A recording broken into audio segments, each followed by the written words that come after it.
en la clase de Introducción a la Teología. Tiene que ver la teología con la reflexión, con el pensamiento y con las posturas que nosotros vamos estableciendo como criterios de comprensión y de práctica. Vamos a continuar con la explicación sobre la naturaleza, la condición humana. Vamos a observar algunos aspectos más en este ámbito y vamos a mirar la relación entre el pecado y la ley. Algunas veces tenemos la creencia de que el pecado puede ser superado a través de la obediencia de la ley, que yo como persona que busca la justicia de Dios puedo llegar a superar las debilidades esforzándome en ser obediente. Si me digo a mí mismo, si me convenzo, ya sea por el temor al castigo o ya sea por amor a Dios, puedo superar lo pecaminoso y puedo obedecer la ley. Sin embargo, quiero que veamos lo que enseña el apóstol Pablo con respecto de esta relación. En primer lugar, lo que nos habla el apóstol Pablo sobre el propósito de la ley es que la ley enseña lo que es el pecado. La ley enseña, la ley demuestra, la ley manifiesta lo que es el pecado. Hasta puede decirse que la misma ley es la que crea el pecado, porque si no hay ley, no hay pecado. Si no hay una norma, si no hay una prohibición, si no hay una obligación, entonces no hay pecado. Si no hubiese la obligación en nuestro contexto social de que se paguen impuestos, no habría entonces una falta de quien no pague impuestos. Si no hay una ley de tránsito que establece una regla de límite de velocidad, entonces no hay una violación, puesto que no hay ley. Pero es la ley la que produce, es la ley la que crea la situación de pecado. La Biblia habla entonces de la ley de Dios, de la ley moral, como la que enseña el pecado, la que demuestra lo pecaminoso del ser humano. Es la ley la que crea el pecado. Basta que una cosa haya sido prohibida para que de algún modo adquiera algo fascinante, se convierte en un objeto de deseo. Es la ley la que produce el deseo de pecar, porque al marcar algo como prohibido, eso aparece como atractivo, aparece deseable, aparece como algo que de seguro puede ser extraordinariamente placentero, favorable para la persona. La ley despierta este gusto por lo prohibido, pero por causa de la naturaleza humana. La ley tiene dos defectos. La ley tiene dos defectos. En primer lugar, puede definir el pecado, pero no curarlo. La ley me puede decir lo que está mal, pero no puede sanarlo. Es como una radiografía. Si una persona tiene cáncer y le hacen una radiografía, tiene cáncer en los pulmones, sus pulmones aparecen manchados, la radiografía indica dónde está el problema, pero la radiografía no le cura, solo le dice dónde está el mal. Así es la ley. La ley indica dónde está mi problemática, dónde están mis descuidos morales. La ley me dice dónde está mi malicia, pero no lo cura, no me lo quita. La ley me dice que está el mal en mí porque deseo lo que es del prójimo. La ley me dice dónde está mi pecado, pero no me quita ese pecado. Sigo teniendo el deseo, sigo teniendo el impulso. Este es un problema de la ley. La otra debilidad de la ley es que, les decía, por el simple hecho de prohibir algo, parece que lo vuelve más atractivo. Si la ley me dice, no codiciarás la casa de tu prójimo, pues parece que se vuelve más atractivo. Me despierta la malicia, me despierta la concupiscencia, dice Pablo en Romanos capítulo 7. Me despierta la concupiscencia, me despierta esa malicia que está en mis deseos, en mis intenciones. Entonces la ley tiene estas dos limitaciones. Manifiesta lo que es el pecado, pero no lo puede curar, y despierta lo malicioso que hay en mí. El pecado tiene consecuencias, y el pecado tiene consecuencias, por un lado, en el endurecimiento del corazón, porque el pecado, cuando lo practico, voy produciendo una especie de callosidad, voy produciendo una especie de insensibilidad, hasta que mi corazón, al practicarlo, ya ni siquiera me duele, ya ni siquiera tengo una percepción de que eso es equivocado.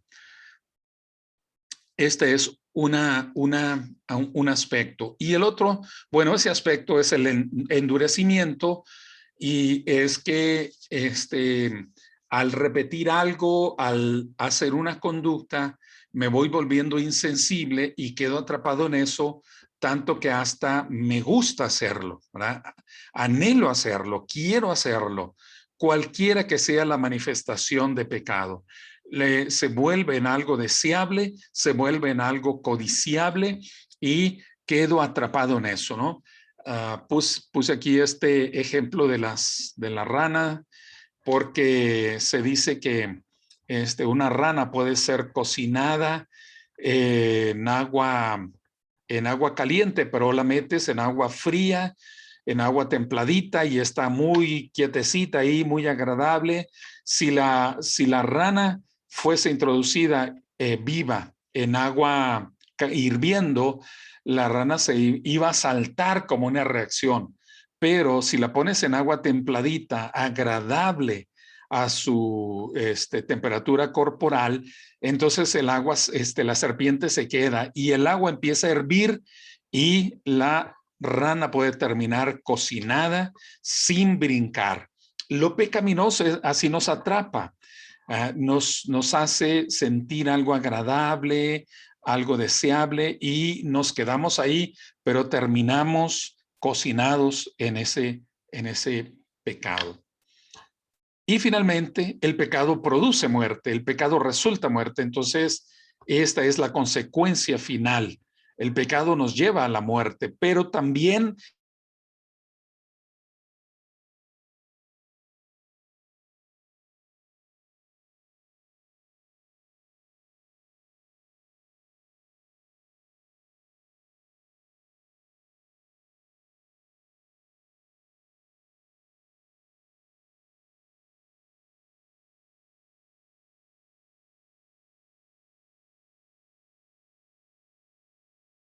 la Biblia, la Biblia nos señala acerca entonces de las tendencias equivocadas, acerca de las inclinaciones equivocadas. Y ya decía que este pecado o esta condición de pecado no puede ser superable con actos como de obediencia de la ley. No porque si una persona es alguien que abusa de menores y dice, bueno, yo quiero superar mi pecado, y lo voy a hacer haciendo una caminata de rodillas, voy a caminar 3 kilómetros de rodillas. Con eso su pecado, con eso no borró su pecado, eso no borró sus inclinaciones perversas. No son actos religiosos, actos sagrados, ni es la obediencia. Si yo desobedezco a la observancia del sábado y quiero limpiar o quiero equilibrar mi condición delante de Dios y digo, de aquí en adelante no voy a fallar a ningún sábado, voy a obedecer todos los sábados y los obedezco. No con la obediencia, yo borro el pasado, porque la obediencia de un sábado no me queda extra, no me sobra obediencia para limpiar los errores del pasado y tampoco para limpiar otros pecados. No es con la obediencia de la ley como puedo equilibrar mi condición delante de Dios. Solamente a la luz de la fe puedo entonces superar la realidad del pecado, solo por la presencia de lo que Dios ha establecido, que es la realidad de Cristo Jesús. Entonces mi condición de naturaleza pecaminosa puede ser superada.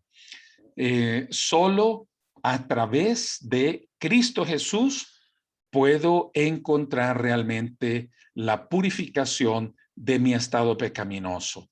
Solo a través de lo que Dios ha establecido como realidad de sanación, de restauración, es como puedo encontrar la superación de lo pecaminoso. ¿Cuáles son los caminos del pecado? ¿Cómo puede llegar a hacerse presente el pecado en mi persona? Puede llegar a manifestarse por una voluntad distorsionada. Una voluntad distorsionada. Puedo querer hacer cosas buenas, pero no tengo la voluntad de hacerlo. Por ejemplo, yo sé que debería ser solidario y debería compartir los bienes que tengo, pero no me da mi voluntad, ¿ah? No me da mi voluntad. Siempre actúo de manera egoísta, siempre estoy pensando primero en mí y lo que digo, sí, lo quiero hacer, pero no me sobra. Sí lo quiero hacer, pero que la persona mejor trabaje para lograr, para alcanzar lo apropiado, ¿verdad? Para lo que necesita. Puedo tener una voluntad distorsionada. Puedo querer algo bueno, pero puedo tener malas intenciones. Yo puedo querer hacer el bien también. Puedo querer hacer el bien. Puedo acercarme a una familia en desgracia. Puedo ir a hacer una visita a una persona que está enferma. Pero lo único que me interesa es tomarme un selfie, tomarme una fotografía y luego publicarla. Aquí visitando a fulanito de tal, aquí haciendo el bien, acompañando a una persona que está postrada en cama. Es una voluntad distorsionada. Querer hacer algo bueno, pero por propósitos muy carnales. Puede ser que tenga un deseo insaciable. Tengo un deseo insaciable. No me basta el bien que tengo. No me basta lo bueno que tengo. Siempre quiero más, siempre ambiciono más, siempre estoy pretendiendo más, siempre estoy luchando por más. Es algo bueno, pero es algo insaciable. Por ejemplo, la comida. Si yo, ¿verdad? Tengo un deseo, un apetito voraz por la comida. Es algo bueno, es una necesidad, pero es algo insaciable. Se cuenta la historia de dos príncipes que fueron nombrados herederos del reino a la muerte de su padre, pero hubo una lucha entre ellos porque uno sí quería repartir la herencia del reino y el otro no quería que el reino se dividiera y entonces buscó la manera de cómo hacerse del control total de ese reino. Esta es una cuestión histórica. Y entonces el hermano que quería quedarse con todo el reino, y edificó una habitación en donde puso a su hermano. Su hermano era bastante gordo porque el hermano le gustaba comer y le puso en una habitación en donde las ventanas y las puertas que le construyó eran angostas y el hermano, para poder salir de ahí, habría tenido que bajar de peso. El hermano le dice, mira, te pongo aquí. Cuando tú puedas salir de esta habitación, tú vas a quedarte con la parte del reino que te corresponde.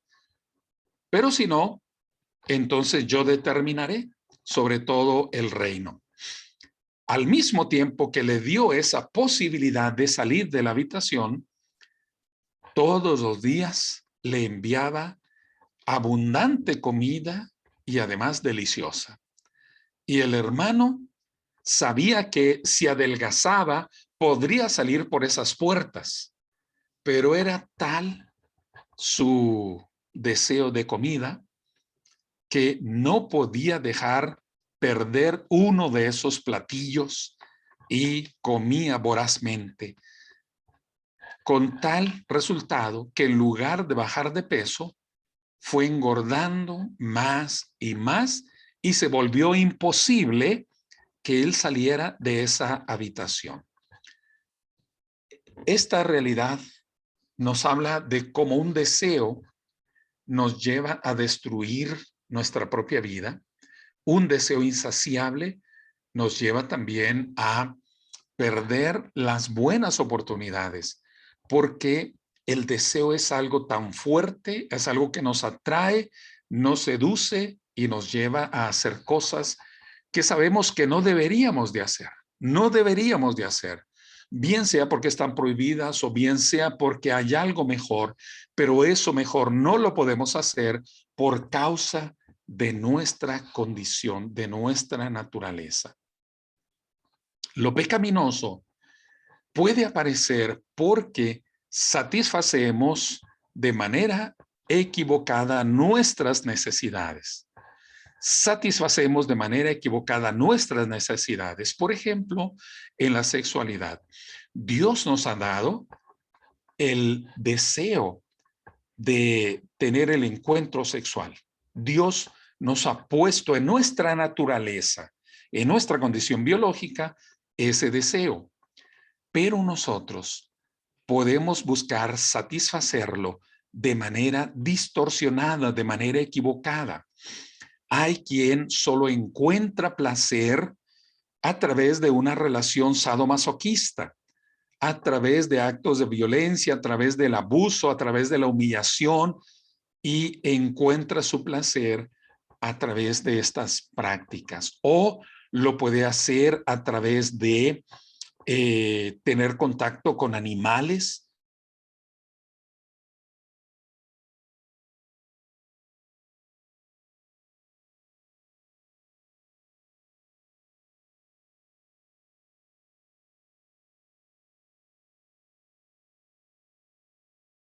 A través de el orgullo, que es la confianza excesiva en nosotros mismos, la arrogancia, que, que es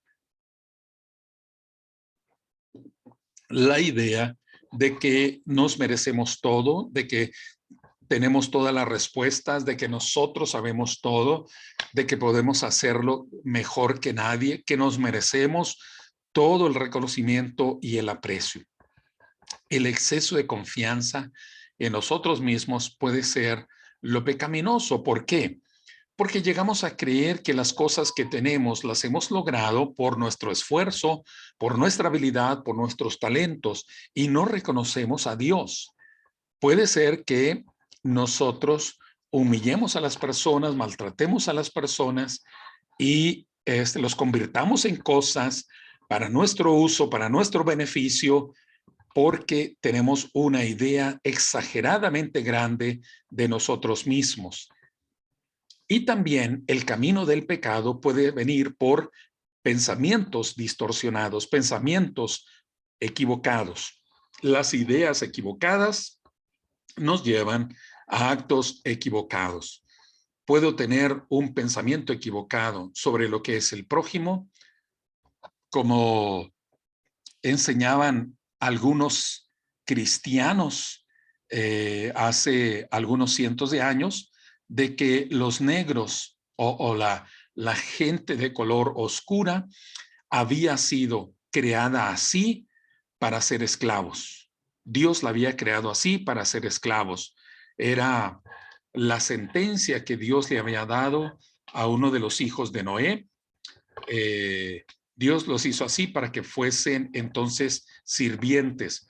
Y había cristianos que tenían ideas que podían ir y tomar a personas en el África, personas de piel oscura, los cazaban como animales, los traían a América y los esclavizaban, los obligaban a que trabajasen como bestias de carga. Es este pensamiento equivocado lo que lleva a cometer pecado. Y como esto, hay muchas cosas. Lo que a veces llega a pensar el varón sobre la mujer le lleva a afirmaciones o le lleva a actos pecaminosos. Y como esto en muchos otros ámbitos.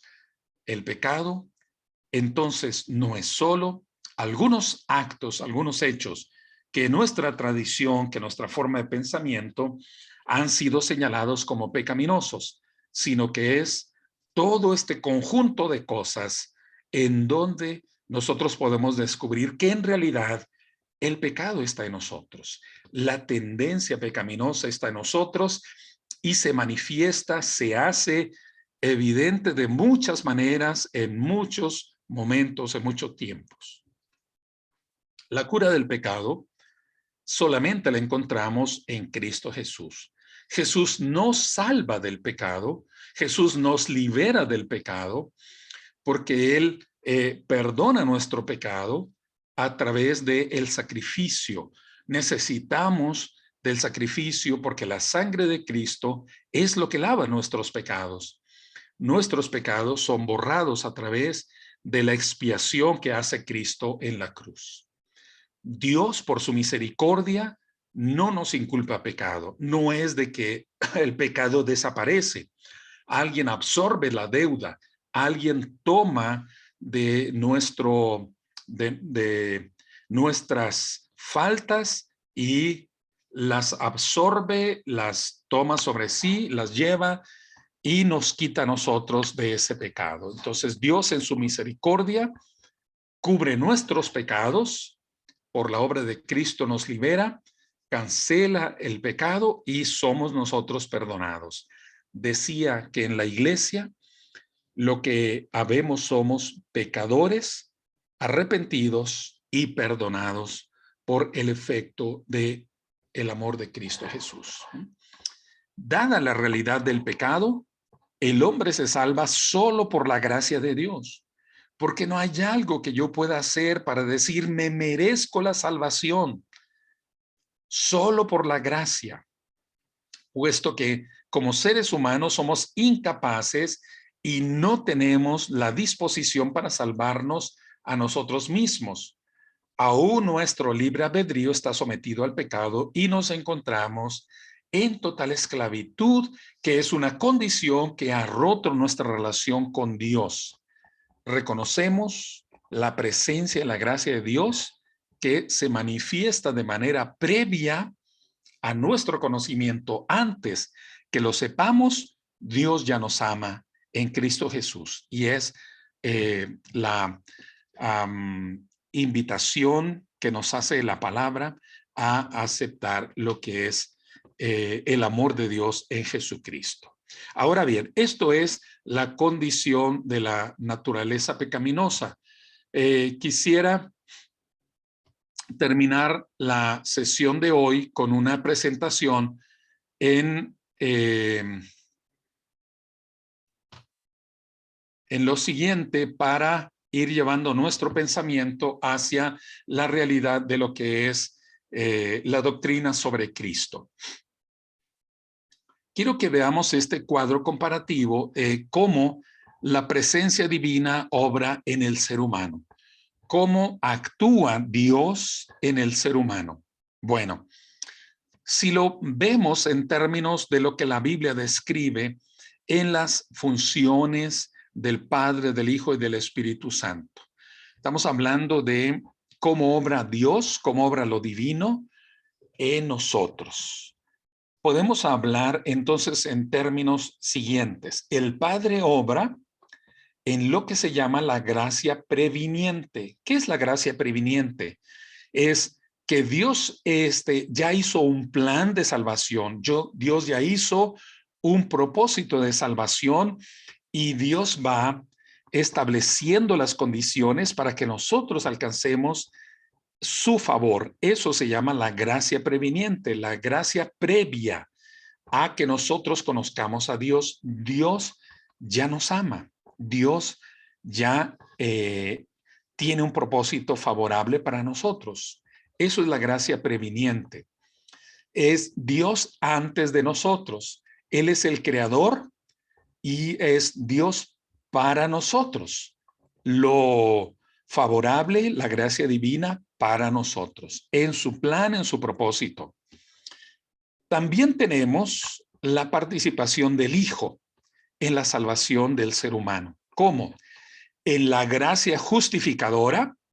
Ven ustedes aquí en el cuadrito, en la columna de en medio, la gracia justificadora. Cristo nos favorece con su sacrificio en la cruz. La gracia justificadora. Cristo es Dios con nosotros. Dios con nosotros, Emmanuel. Lo define el Evangelio de Mateo. Él es redentor.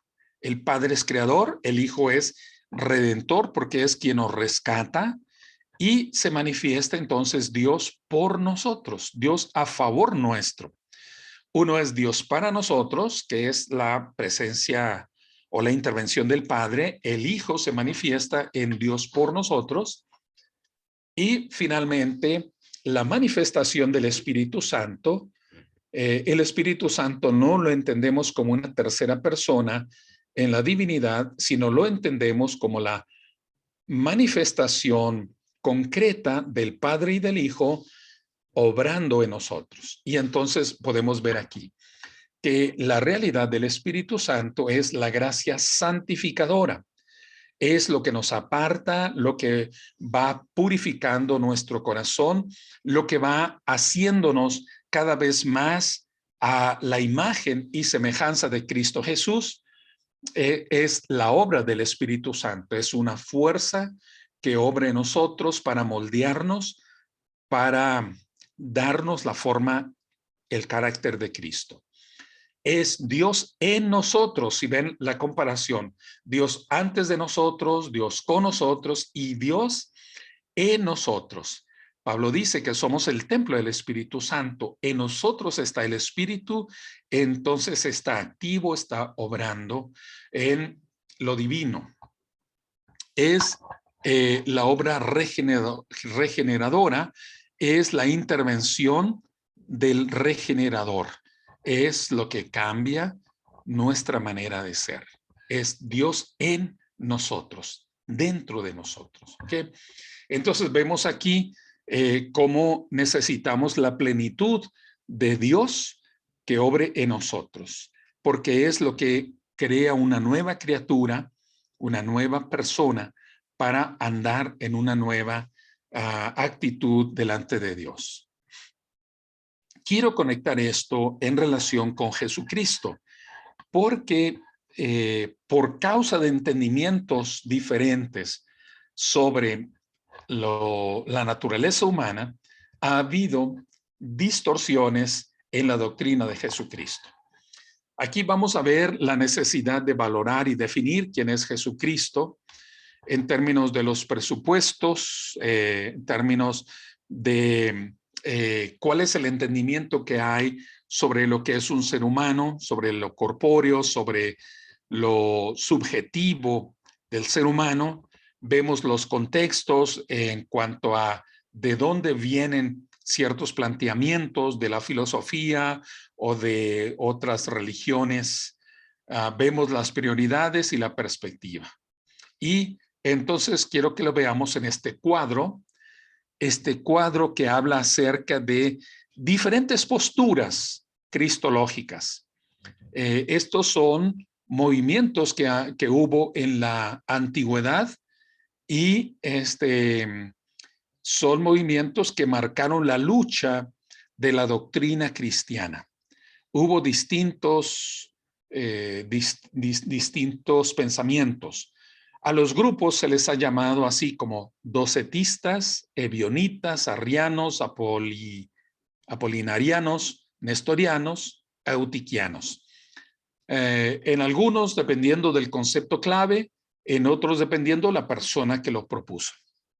¿Okay? Y entonces tenemos aquí esta tabla que se las voy a dejar para que ustedes la revisen. El día de hoy pondré esta presentación para que ustedes la tengan, revisen este material y entonces vayamos abordando sobre los diferentes conceptos acerca de quién es Jesucristo, cómo están interactuando, cómo interactuaron en él la naturaleza humana y la naturaleza divina. Veremos estos movimientos. El término docetista viene del griego dokeo, que quiere decir apariencia, porque ellos decían que Jesucristo en realidad no había tenido una naturaleza humana plena, había sido únicamente una apariencia, solo había sido una representación y no una realidad histórica. Los ebionitas vienen de ebión, que quiere decir algo así como puro. Era una secta de origen judío, son cristianos de origen judío que se oponían a la naturaleza divina de Cristo porque querían afirmar el monoteísmo, diciendo que Dios solo era el Padre. Dios era solamente el Padre. El Hijo no tenía que ver con lo divino. El Hijo habría sido solo un hombre extraordinario, una persona que obedeció de manera sorprendente al Padre, y que el Cristo sería otro ser, que el Cristo recibió el Espíritu en el momento del bautismo, que Cristo Jesús no era preexistente, solo Dios le dotó de una presencia extraordinaria del Espíritu Santo, y eso es lo que le convirtió en la persona que fue en el Redentor. Los arrianos se oponían al concepto de la naturaleza divina de Cristo también por el intento de preservar el criterio del monoteísmo, y ellos lo que hicieron fue hablar de la subordinación de Cristo al Padre. Nadie más puede estar en la autoridad más que el Padre. El Hijo estaba subordinado al Padre. El Hijo fue una criatura antes de todas las cosas, pero una criatura. Fue la primera de todas las cosas creadas. Bueno, esto es lo que representa el cuadro. Ustedes pueden ver el cuadro completo para que entremos a revisar la doctrina cristológica. Así que voy a terminar aquí y voy a abrir el micrófono por si alguno de ustedes tiene alguna pregunta. Tenemos hasta una media hora para abordar algunas de las dudas que hubiese entre ustedes, y con todo gusto abordaremos sus inquietudes o sus opiniones. Por favor, si alguno de ustedes quiere participar, adelante.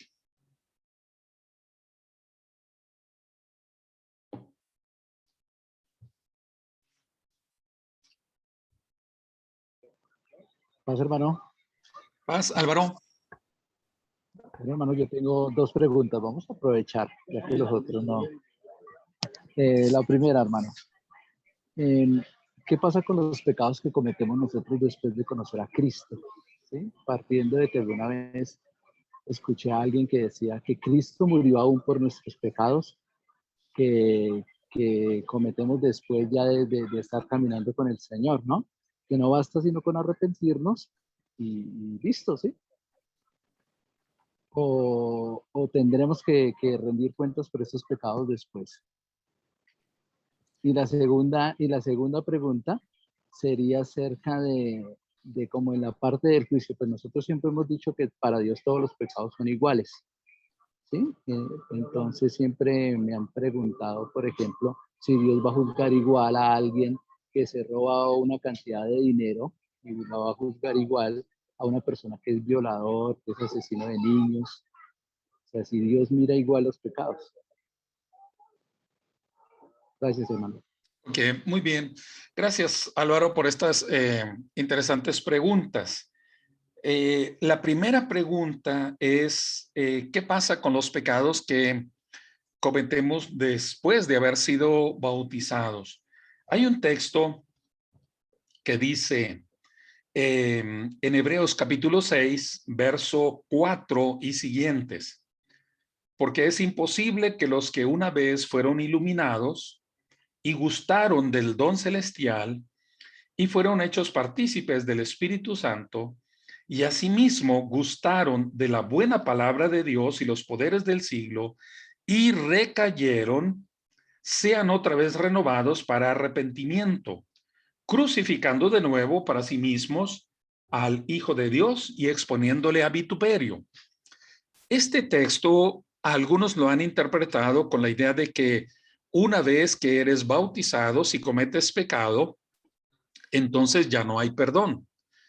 Que si uno es bautizado, entonces uno ya recibió el beneficio de la muerte de Cristo, y si llegamos a cometer pecado después de bautizados, entonces ya no hay para nosotros el perdón, ya no existe para nosotros la, la redención, y entonces lo que hay es una condenación. Este es una forma de leer el texto, pero creo que el pasaje no está hablando acerca de quien comete pecado, sino de quien reniega de la fe. Creo que todos cometemos pecado después del bautismo. Todos los que estamos aquí pensaría que somos bautizados y podemos manifestar que todos hemos cometido pecados. Todos hemos fallado. En alguna manera hemos fallado. Entonces, si cometer un pecado ya nos quita del beneficio de la salvación, nos quita el beneficio de la obra de Cristo, entonces ya todos estaríamos en realidad en condenación. Pero el entendimiento que tenemos es que se refiere a cuando dejas de creer en Cristo Jesús. ¿Qué es lo que realmente nos hace perder la salvación?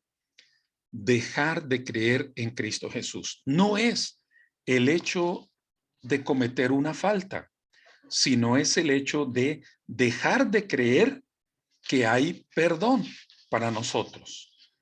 En Primera de Juan, capítulo 5, dice en el verso 18, sabemos que todo aquel que ha nacido de Dios no peca, dice una versión, no peca.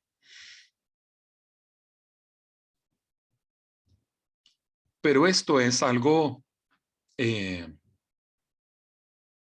hipotético. La traducción más reciente ha establecido un criterio de que lo que dice el pasaje original no es de que nunca llega a cometer una falta, sino lo que dice el pasaje original es que no acostumbra pecar. El que ha nacido de Dios no acostumbra pecar. no practica el pecado. Y esto es como se debe entender. Creo que todos nosotros en algún momento hemos tenido un pensamiento pecaminoso, hemos tenido un sentimiento pecaminoso porque hemos guardado rencor con alguien, nos hemos enojado locamente con alguien o hemos mentido probablemente en algo. Hemos cometido un pecado. Y es un pecado, es una falta. Según la ley, según el carácter santo de Dios, es una falta. Pero seguimos creyendo en el perdón de Dios. Seguimos creyendo que Cristo Jesús tiene para nosotros la salvación. Entonces, este sería lo que en realidad puede llevarnos a perder la salvación. ¿Okay? ¿Qué hacer cuando cometemos pecado? Juan le está escribiendo a la iglesia, le está escribiendo a los creyentes.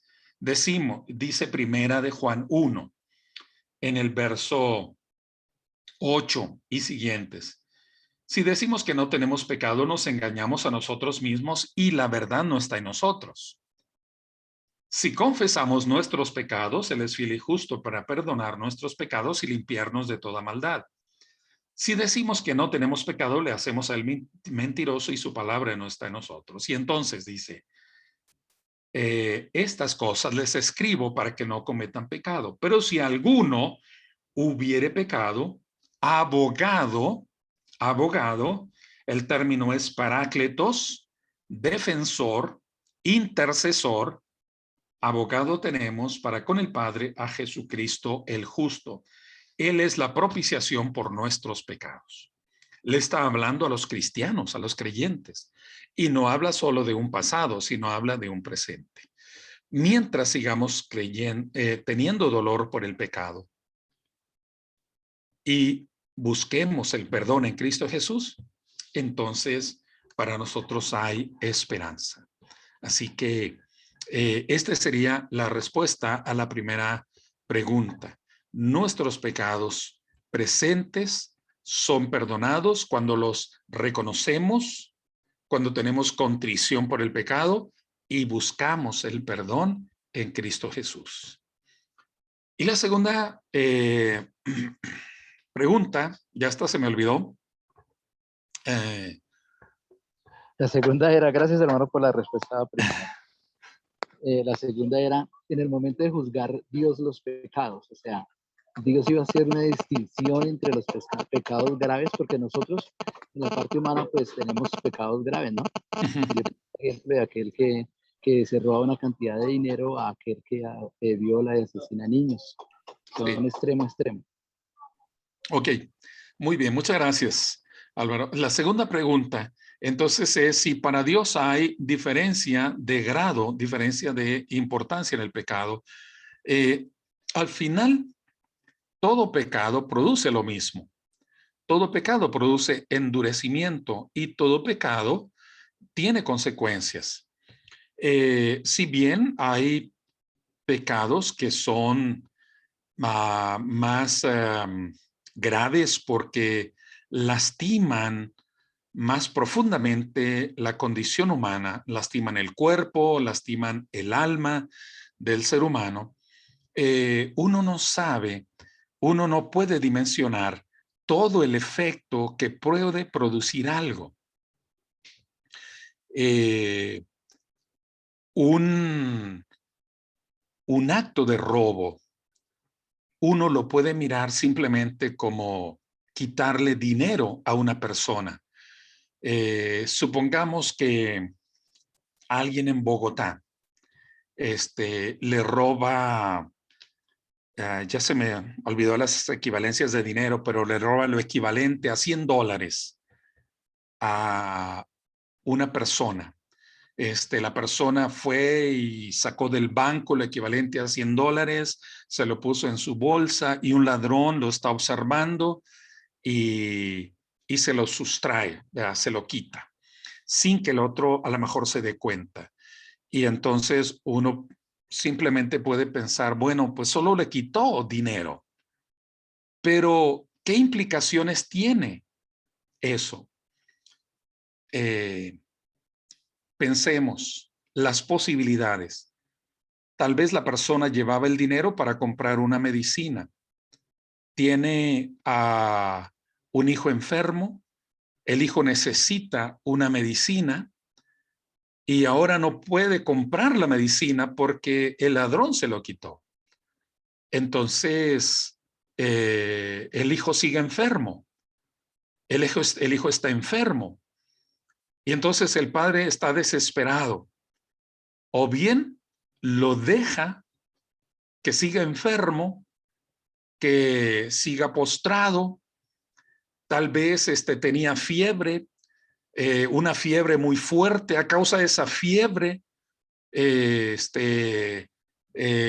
llega a perder la vista porque se calentó y subió tanta la presión en su cerebro que perdió la vista y entonces quedó invidente. Una falta puede ser la cadena de una serie de hechos catastróficos. Entonces nosotros no alcanzamos a mirar la cadena de cosas. O bien el padre desesperado también se convierte en ladrón y va y roba para comprar la medicina.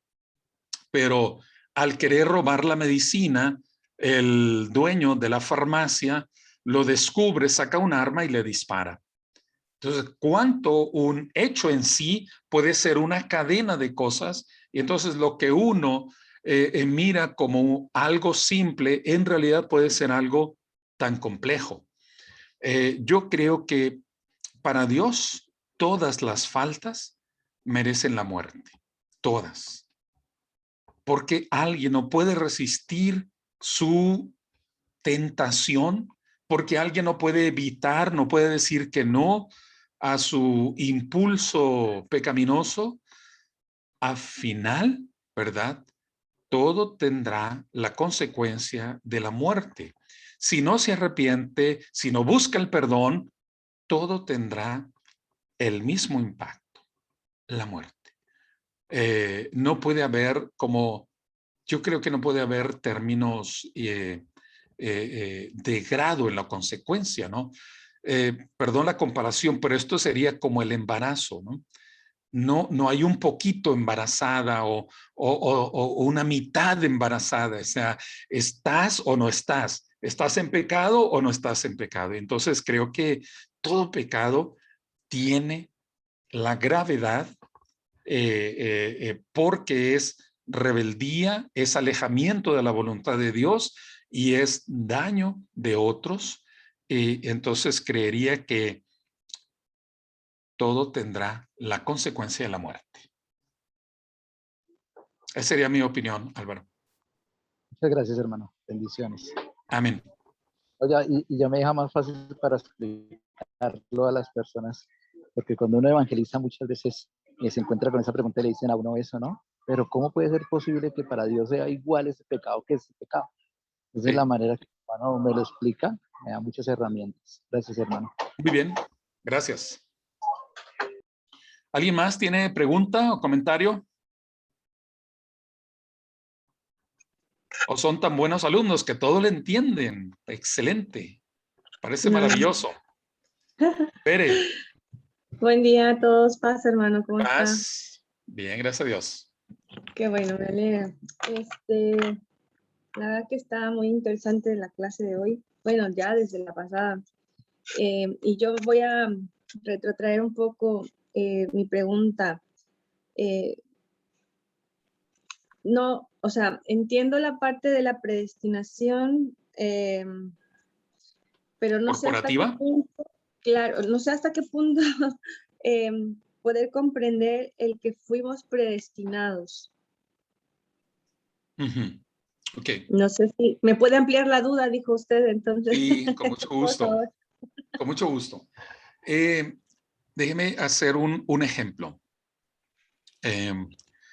Si va a viajar en bus de El Dorado a Oberá y va a comprar su pasaje en los transportes Singer, no sé si todavía existan, va al transporte Singer,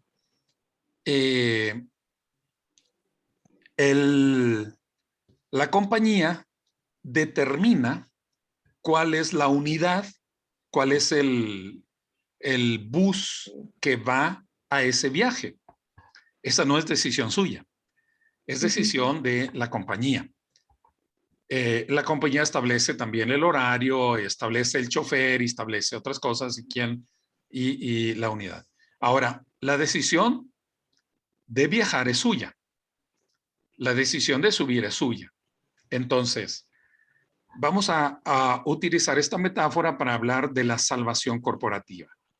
Dios determinó que seríamos salvos en Cristo Jesús. Es decisión de Dios.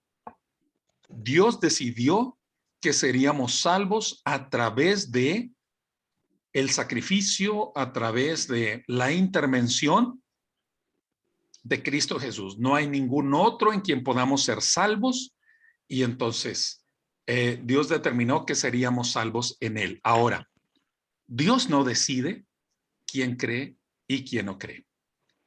Esa es la diferencia con la predestinación calvinista. Dios no decide quién cree y quién no cree.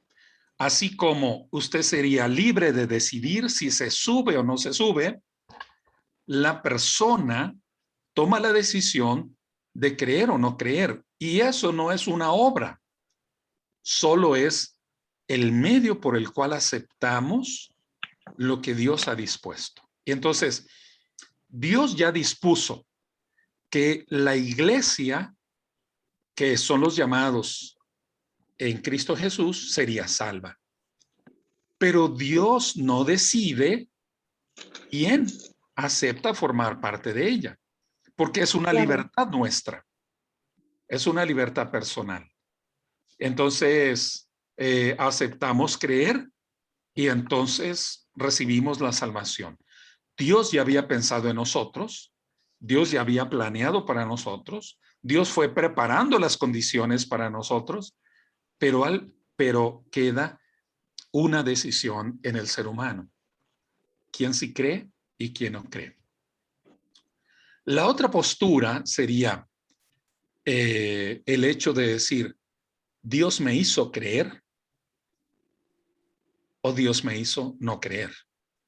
Si Dios me hace creer, diríamos, todo es decisión de Dios. Dios me hace no creer, entonces es una decisión de Dios. La cuestión es, entonces, ¿cuál es mi responsabilidad? Sí, podríamos decir, Dios tiene el poder para decidir a quién salva y a quién no. Sí, pero ¿y qué del carácter de Dios? ¿Qué del carácter de Dios? Entonces, ¿por qué me condena a mí? Me condena porque Él decidió condenarme. ¿Ah? Es como si yo a mi hijo, siendo niño, le dijera, a ver, hijo, escoge un color, escoge un color. ¿Cuál quieres? ¿El blanco o el negro?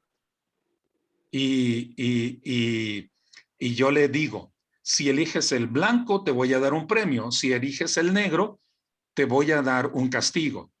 A ver, hijo, quiero que elijas el negro. Elige el negro. Elige el negro. Ten, aquí está tu color negro. Te castigo porque tienes el color negro. ¿Es el hombre responsable? ¿O es Dios quien tendría que castigarse a sí mismo? ¿Dios me hace hacer el mal? ¿Dios me hace ser rebelde? ¿Dios me hace ser necio? ¿Dios me hace ser desobediente? Si Dios me hace hacerlo así, entonces yo no tengo responsabilidad. Entonces los seres humanos somos solo títeres que Dios manipula, que Dios maneja, y no hay ninguna decisión del ser humano. Y si no hay decisión, entonces no hay responsabilidad. Si no hay libertad, aunque mínima, entonces no habría responsabilidad. Y como hace la pregunta el escritor Dave Hunt, ¿qué clase de Dios es ese? Porque la pregunta es por el carácter de Dios, no por la soberanía, sino por el carácter de Dios. Y ese es el planteamiento, ¿verdad? No tenemos una libertad absoluta. El libre albedrío no se puede decir que soy libre totalmente en todos los ámbitos. En realidad, en mucho estoy encaminado a, pero hay un ámbito de decisión moral, de decisión espiritual, y en base a esa decisión, entonces soy salvo. Bueno, esa sería una explicación. Gracias, hermano. Sí, no, es que justamente ahora que mencionaba esta parte, lo comentaba porque por ahí escucho, a veces uno escucha comentarios con los mismos hermanos y algunos todavía, ni hablar de la gente que no conoce plenamente de lo que es Dios, tiran mucho por esta parte de la soberanía que usted decía, el pensar que entonces nosotros, muchos piensan todavía que somos como una especie de títeres, lo dijo re bien, ¿no? Que Dios puede manipular y puede disponer de nuestra vida porque Él ya todo lo tiene plenamente planificado, estructurado, diseñado. Él ya sabe lo que Brenda va a hacer cuando sea grande, que se va a dedicar a estudiar. O sea, es como que muchos todavía conciben a Dios así, ¿no? Como un Dios que tiene juguetes, somos otros, a los que Él puede mover como si fuéramos fichas de un tablero de ajedrez. Y yo digo, no, o sea, yo entiendo que no es tan así. Y lo dijo usted ahorita bien clarito. Así que es un tema bastante profundo, me parece, no sé, ¿Sí? La parte de la predestinación, porque implica muchas cosas que hay que profundizar y tener como que los patitos bien alineados, porque justamente lo decía bien usted, yo no creo en un Dios manipulador, que en esa soberanía él tenga como que somos un juego para él tal vez, ¿no? De decir, bueno, yo les voy a decir que ustedes pueden elegir, pero yo ya sé lo que voy a hacer con ustedes. Se me hace absurdo, ¿no? Se me hace ilógico. Pero bueno, gracias, hermano. Me queda claro entonces que... Sí. Hay varios puntos complicados en estas doctrinas. Y uno de ellos es, bueno, si hay libertad, entonces Dios no sabe nada. Si hay una libertad absoluta, entonces Dios no sabe nada de lo que es el ser humano. Hay una postura que se llama el teísmo abierto. Entonces, Dios no sabe nada acerca de lo que va a suceder. Bueno, ese no es tanto el criterio. La opinión es que Dios sí interviene en la historia. Dios sí interviene. ¿Ok? Sí hay propósitos de Dios que se van cumpliendo. No es de que el ser humano es tan libre y de que el futuro está tan abierto que el hombre lo va construyendo. No. Uno se va construyendo su propio destino, claro, ¿no? No es en un sentido absoluto. Pero lo que entendemos es Dios va poniendo las circunstancias. Dios va poniendo las circunstancias. Dios va poniendo lineamientos y Dios va encaminándonos dentro de las posibilidades. Y en cada circunstancia somos nosotros quienes vamos decidiendo. ¿Okay? Claro, es como que son varios caminos o dos caminos al menos los que Dios pone y uno decide cuál toma. Depende de que uno tome es la consecuencia o la circunstancia que uno va a vivir. Y bueno, así con el otro camino, por decirlo, ¿no? Por tener un ejemplo. Entonces, sí, yo trataba de entender que, y eso no le resta a Dios ni la soberanía, ni la omnipotencia, ni la omnisciencia, pero muchos lo conciben así, ¿no? Es como que piensan que, bueno, entonces, o somos juguetes, o de plano, ¿para qué yo me esfuerzo en hacer algo si de todas formas Dios ya sabe lo que va a hacer? Él ya sabe lo que va a hacer conmigo para mi vida. Y la otra es también algo como lo que decía, no tenía idea de cómo se llamaba esta postura. ¿Taísmo, dijo? Teísmo. El Teísmo abierto. Claro, que es como que la otra parte, ¿no? De decir, bueno, entonces yo soy capaz de, porque al final de cuentas, pues no es cierto que Dios pueda saberlo todo como se cree. Y en este sentido, entonces yo puedo ir construyendo mi vida como a mí se me dé mi regalada gana. O que la salvación yo me la fabrico, o que la salvación yo me la gano. Sí, lo que dice, ¿no? El destino uno se lo labra solo, entonces no es así. No, gracias. Vamos tomando las bendiciones de Dios o las bendiciones que Dios pone en nuestro camino. ¿Va? Vamos optando, vamos eligiendo las bendiciones de Dios. Dios va marcando las pautas. Si nosotros creyéramos en un teísmo abierto absoluto, diríamos, pues entonces Dios no está gobernando el mundo, Dios no rige el mundo y Dios lo deja a la deriva. No, Dios está marcando las pautas en el mundo y dentro de esas posibilidades nosotros tomamos decisiones. Okay. El regalo que nos dio el libre albedrío. Bastante complicado de obrar. Vaya regalo que nos dio el Señor. Sí. Porque algunas veces ese libre albedrío está inclinado, ya sea por el contexto cultural que hemos ido aprendiendo, o sea, por también nuestro propio impulso de la naturaleza del viejo hombre, ¿verdad? Y también por la seducción de Satán. Entonces, ¿qué tan libre es nuestro libre albedrío? Parcialmente, pero la responsabilidad es nuestra. Claro, claro, a final de cuentas nosotros elegimos. Gracias. Muy bien, gracias, Vera. Karina.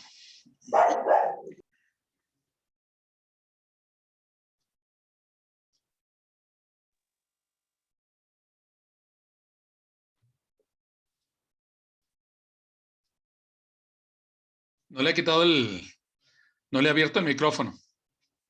Ahora sí. Ahí está. Sí, mi pregunta es sobre el pecado como hoy, la embriaguez.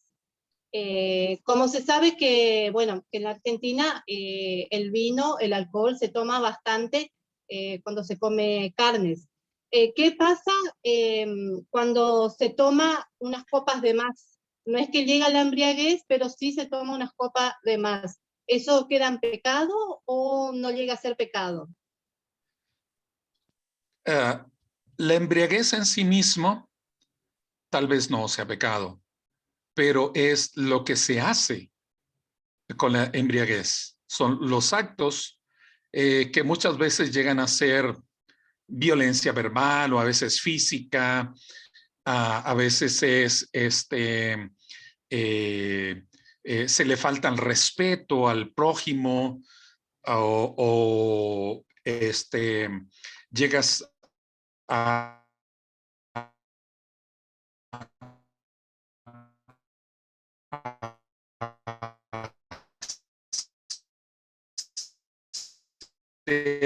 hay también yo creo que conducta irresponsable porque hay quien ya no trabaja, ¿no? Ya toma de más y se lo tomó a mediodía, ya tomó de más y ya el resto del día ya es un cero a la izquierda. Entonces, creo que es lo que suscita, es lo que provoca ese estado de embriaguez, ¿verdad? Y es también, y bueno, me voy a arrepentir y diría que me voy a arrepentir de lo que dije. Tal vez diría que no es falta, pero creo que habría una condición de falta en que está atentando contra lo que es su cuerpo como templo de Dios, ¿verdad? Si bien la Biblia no marca como falta el tomarlo como alimento, es una falta cuando ya se convierte en embriaguez, cuando hay una distorsión de la mente, la persona ya no es igual, ya no es la misma, y ya esa distorsión de la mente sí está siendo ya una falta en cuanto a que no está considerando tan sagrado su cuerpo, que es templo del Espíritu Santo. Entonces, sí está habiendo ya como una afectación de profanar, ¿verdad? Profanar lo que es sagrado. Entonces, lo bueno o lo aceptable, al ser excesivo, se convierte en algo pecaminoso por distorsionar su propósito original. ¿Verdad? No sé si me explico, Karina. Okay. Muy bien, gracias. Marcos Kucharski. Hola, ¿cómo estás? Bien, gracias a Dios. Bueno, me alegro. Sí, es un tema, la verdad que no sé si hay una definición todavía de todo esto de la predestinación todavía. Me parece que cada uno lo va experimentando con su experiencia y bueno, a veces uno piensa de una manera y después como que va desarrollando, creo yo. Pero mi pregunta es, em, porque me tuve que ir un ratito y bueno, me perdí una parte de la clase, venía hablando del pecado y bueno, vos venías hablando de que bueno, que como que no hay solución, digamos, somos pecadores, como que parece que ya estamos siempre en rojo y siempre estamos mal. Y bueno, yo la verdad tuve esa enseñanza antigua que bueno, que es por la ley y mucho tiempo de mi vida creí eso, ¿no? Después uno fue... Pero, ¿cuál sería una respuesta a eso, digamos? Porque vos decías que no se puede dejar de ser pecador simplemente diciéndolo o simplemente, no sé, tal vez ni siquiera el acto del bautismo me parece que como que te saca de esa condición. Entonces, esa parte, yo estaba esperando esa parte y me la perdí. No sé si capaz que ya la dijiste y bueno, entonces, ¿cómo continúa? O sea, ¿cómo sería la conclusión a eso, a esa parte? No sé si me llevo a explicar por ahí, ¿no? Ok, sí, claro que sí, Marcos. Bien, hay un planteamiento muy interesante, en latín lo decían así, simul justus et peccator. Somos pecadores y justos al mismo tiempo, porque somos pecadores por la naturaleza, por la inclinación, por la disposición que hay en nuestra mente, en el corazón, en los impulsos corporales. Somos pecaminosos, es decir, está ahí la naturaleza de pecado. Y al mismo tiempo ya somos justos porque por gracia en Cristo Jesús somos declarados justos. La justicia no la conseguimos por nuestra obediencia, no la conseguimos porque seamos perfectos, la alcanzamos por la gracia de Cristo Jesús. Al recibir la expiación, el sacrificio, Dios nos mira entonces como justos. Pero esa justicia nunca puede ser algo como una obra nuestra, porque si la consideramos como obra nuestra, entonces nos volvemos arrogantes, como la actitud de los fariseos. Yo soy bueno, yo soy perfecto, lástima de los pecadores que están aquí a mi lado. No podemos mirarnos así. Creo que nos reconocemos como pecadores, que fallamos en diferentes maneras y que necesitamos del perdón de Dios. No se trata de mirarnos siempre como gusanos, sino de ser humildes y admitir que solo la gracia de Dios nos tiene en pie y que solo por su gracia se completará la obra en nuestra persona, una obra de regeneración, de santificación, solo por gracia. No significa que no nos esforcemos, que no seamos disciplinados, que no seamos temerosos de Dios, pero significa que sobre todo buscamos la ayuda, la dirección, la intervención de Cristo Jesús en nosotros. Es la manera de ser considerados justos delante de Dios. Bueno, aún falta que veamos sobre esta doctrina de la santificación y llegará su momento, pero por lo pronto, pues adelanto estos comentarios. Muchas Ahí estamos. gracias. No, muchas gracias. Gracias. Marisa. Buenos días, ¿cómo están? Muy bien, gracias a Dios, buen día. En primer lugar le digo, por ahí se va a cortar porque ando mal con el tema de internet desde ayer. Así que hoy estuve en clase, no estuve en clase, se cortaba y muchas cosas me perdí que quiero volver a mirarlo. Pero mi pregunta es la siguiente. Por ejemplo, nosotros cometemos pecado, nos arrepentimos, pedimos a Dios perdón, sentimos el perdón de Dios, Dios perdona, ¿verdad? Sí. Bueno, la pregunta es, si Dios va perdonando nuestros pecados, que no lo volvamos a cometer los mismos, que surgen cosas nuevas a veces, ¿qué va a hacer en el juicio final? ¿Cómo es? Mi pregunta por ahí va a ser bastante tonta, pero yo quiero saber esta parte porque a mí me preguntaron y yo no supe responder eso. Por ejemplo, Dios va anotando tus pecaditos y va anotando tus arrepentimientos y sobre eso va a ser, ¿cómo es ese tema? Por eso esperamos para llegar para ver cómo es. Bueno, ya somos dos que no sabremos cómo responder a eso. No. Yo creo que Dios sabe cómo hacerlo porque la mente es tan compleja. Yo creo que lo que Dios tiene presente es nuestra condición pecaminosa, no tanto el número de pecados o ¿cómo sería? Las faltas de las que sí nos arrepentimos y las que no. Porque la mente es muy compleja. Hay pecado de lo que nos arrepentimos, pero luego lo revivimos en la mente como con placer. Y entonces ese pecado como que revive, ¿no? Ese pecado está ahí, porque si yo, digamos que de joven fui violento y me acuerdo cuando me desquité de un muchacho del barrio y lo golpeé y lo dejé todo sangrado y luego entendí que eso era equivocado, que estaba mal la violencia, ya me arrepentí. Le pedí perdón a Dios y digo, bueno, pues ya quedamos en paz.